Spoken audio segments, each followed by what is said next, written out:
गोरी का गुलाम सिपाही उसे जख्मी हालत में मैदान से बचाकर सतलज नदी के पार निकाल ले जाने में कामयाब रहा। राजपूतों ने भागती तुर्क सेना का कुछ 25 मील पीछा किया, लेकिन बेहतर घोड़ों के कारण बचे हुए सैनिक भी सतलज नदी पार कर गए। लेकिन गोरी ने 2000 सैनिकों को जियाउद्दीन तुलाकी की कमान में बाबर हिंदा यानी भटिंडा के किले में तैनात कर रखा था कि वो राजपूतों का रास्ता रोककर उन्हें भटिंडा में उलझाए रखें और गोरी को फिर से हमला करने की तैयारी का समय मिल सके।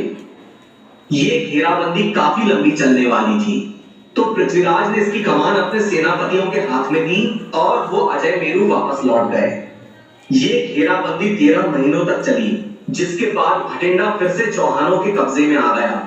अब जरा घड़ी के कांटों को 13 महीने पीछे करके देखते हैं कि इस बीच मोहम्मद गोरी ने क्या किया।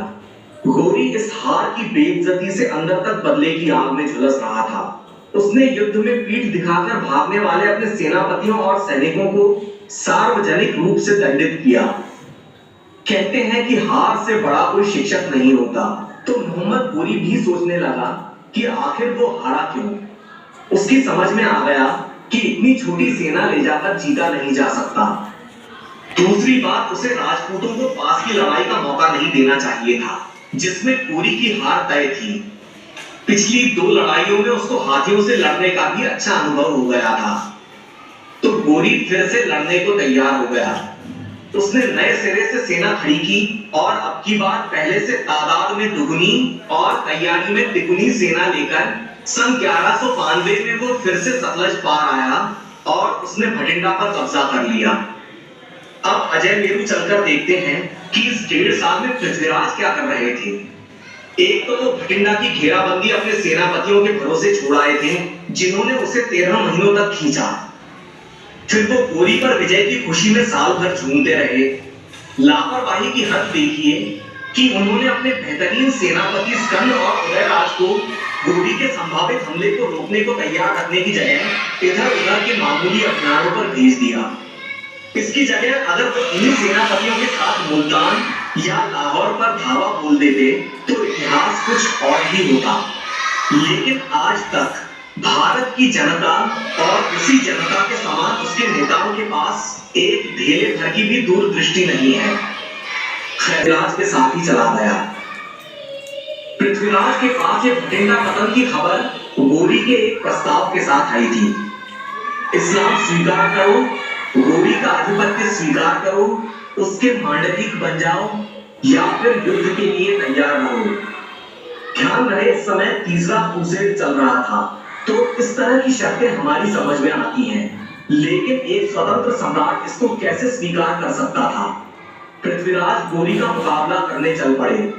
1 बरस बाद उसी तराइन के मैदान में फिर से युद्ध की रणभेरी बजने वाली थी। अब आइए देखते हैं कि दोनों खेमों में सैनिकों की संख्या कितनी थी। दोनों तरफ के सैनिकों की संख्या को लेकर भारी मतभेद है। तब की परिस्थितियों को मद्देनजर रखते हुए हम ये निष्कर्ष निकाल सकते हैं कि गोरी की सेना गिनती में करीब 60,000 होगी। हालांकि मुस्लिम स्रोतों में सेना करीब 1.5 लाख बताई गई है, लेकिन ये असंभव है क्योंकि साम्राज्य की आधी सेना तो गोर में ही होगी, वहां के खतरनाक पड़ोसियों से निपटने के लिए। कुछ सेना पंजाब में होगी और कुछ इधर उधर के किलों पर। मुस्लिम स्रोतों के हिसाब से पृथ्वीराज की सेना लगभग 3 लाख बताई गई है, लेकिन ये अतिशयोक्ति है और 3000 हाथी तो किसी भी हालत में मैदान में नहीं समा सकते थे, तो पृथ्वीराज की सेना 80,000 से लेकर 1 लाख रही होगी। पृथ्वीराज और गोरी दोनों की सेनाओं ने तराइन के मैदान में अपने अपने पड़ाव डाले। गोरी ने युद्ध से पहले कूटनीतिक चाल चलना शुरू कर दिया। उसने अपने भाई सुल्तान गयासुद्दीन मोहम्मद के प्रतिनिधि के तौर पर पृथ्वीराज चौहान के सामने शांति प्रस्ताव रखा, जिसमें उसने भटिंडा के किले की मांग की। असल में गोरी इन शांति वार्ताओं की आड़ में पृथ्वीराज के खेमे की तरफ अपनी सेना को अपनी रणनीति के हिसाब से जमा रहा था। उसका पृथ्वीराज का ध्यान भटकाने और उन्हें आश्वासन देकर बेफिक्र करने का मकसद सफल रहा। तो अब राजपूतों ने गोरी के झांसे में आकर अपने सुरक्षा चक्रों को ढीला कर दिया। गोरी पृथ्वीराज की सेना के संगठन और अनुशासन को तोड़ना चाहता था, क्योंकि तीरंदाज तब और भी खतरनाक हो जाते हैं जब दुश्मन की सेना तितर बितर हो जाती है। तो मोहम्मद गोरी ने रात के अंतिम पहर में यानी सूरज उगने से कुछ घंटों पहले बेखबर राजपूतों पर अचानक से हमला कर दिया। राजपूत इसके लिए बिल्कुल तैयार नहीं थे और ऊपर से तीरों की बरसात। तो राजपूत खेमे में भगदड़ मच गई और भारी तबाही हुई। रात को तो हाथी भी बेकार थे, तो जैसे तैसे राजपूत इस सदमे से उभरे और उनके भारी बख्तरबंद घुड़सवारों ने तुर्क तीरंदाजों को मार भगाया, लेकिन राजपूत सेना को भारी नुकसान हो गया। इससे उनके मनोबल पर काफी गहरा असर हुआ और तुर्कों का उत्साह बढ़ गया। बहरहाल इस कांड के बाद सुबह युद्ध आरंभ हो गया। सम्राट पृथ्वीराज ने अपनी सेना को पिछली बार की तरह ही जमाया था, लेकिन गोरी इस बार बेहतर व्यूह रचना के साथ मैदान में उतरा। गोरी ने अपनी घुड़सवार सेना को 4 हिस्सों में बांटा और इन सभी मोर्चों पर 10,000 घुड़सवार तीरंदाज मौजूद थे और इनके साथ ही खास गुलाम घुड़सवारों की 4 टुकड़ियां, हर टुकड़ी में 2-2 हजार गुलाम घुड़सवार और इन सब के पीछे 12,000 बख्तरबंद घुड़सवारों का एक और दस्ता। ये थी अतिरिक्त सेना, जिसे हम रिजर्व फोर्स कहते हैं। इसका इस्तेमाल तब होता है जब सुबह से दोपहर तक लड़ते लड़ते दोनों तरफ के सिपाही थक जाते हैं। तब ये तरोताजा सिपाही कयामत बनकर दुश्मन की थकी हारी सेना पर टूट पड़ते हैं। गोरी अपने गुलाम घुड़सवारों के घेरे में रहकर अपनी सारी सेना का संचालन कर रहा था। इस बार भी युद्ध की शुरुआत गोरी ने ही की। उसने अपने तीरंदाजों को पृथ्वीराज के एक बाजू पर हमला करने भेजा। इस पार्थियन शॉट तरकीब से घुड़सवार तीरंदाज दुश्मन पर बिजली की तेजी से तीरों की बौछार करके तुरंत पीछे मुड़ जाते थे और भागते हुए ये तीरंदाज घुड़सवार 180 डिग्री के कोण में पीछे मुड़कर तीर चलाते थे, जिससे उनका हमला दुगना प्रभावी हो जाता था। गोरी के घुड़सवार इस पार्थियन शॉट तकनीक को कैराकोल पद्धति, कैराकोल फॉर्मेशन में इस्तेमाल कर रहे थे। इसमें घुड़सवार सेना दुश्मन से 10-20 फीट दूरी से घेरों में हमला किया करती थी। इन दोनों ही तरकीबों का राजपूतों के पास कोई जवाब नहीं था और इस बार पार्थियन शॉट तकनीक से तुर्कों ने हाथियों पर भी काबू पा लिया और पृथ्वीराज की सेना को बहुत ज्यादा नुकसान उठाना पड़ा। पहले रात के हमले में नुकसान और अब तीरंदाजों के हमलों में उससे भी बड़ा नुकसान। इससे पृथ्वीराज की सेना में हताशा छा गई। कई सामंत हताश होकर मोर्चा छोड़कर जाने लगे।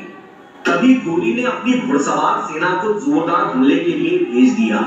राजपूत सैनिक नजदीकी लड़ाई का मौका देखकर वापस मैदान में आ डटे और घमासान की जंग शुरू हो गई। इसके बाद ऐसा ही पृथ्वीराज की दूसरी बाजू के साथ भी किया गया। दोनों बाजुओं पर यही क्रम चलता रहा।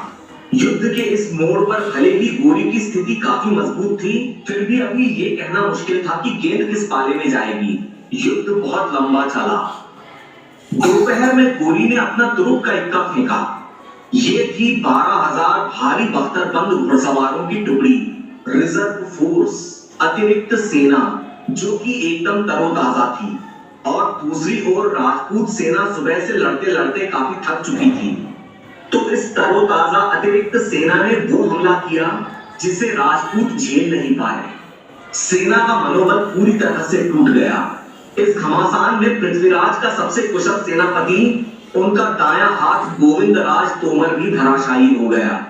गोविंदराज के गिरते ही राजपूतों की बची खुची उम्मीदें भी खत्म हो गईं और युद्ध का पासा पूरी तरह से पलट गया। अब पृथ्वीराज दुश्मनों से घिर गए थे, लेकिन फिर भी वो बहादुरी से लड़ते रहे। मगर अब युद्ध का परिणाम साफ दिखाई देने लगा था और तराइन का मैदान वीर राजपूतों के शवों से पट गया था। पृथ्वीराज चौहान ये तराइन का दूसरा युद्ध हार चुके थे और मोहम्मद गोरी को मिली एक ऐसी निर्णायक और लाजवाब जीत जिसने भारत का इतिहास हमेशा के लिए बदल दिया। तो और भी बड़ी पहेली है।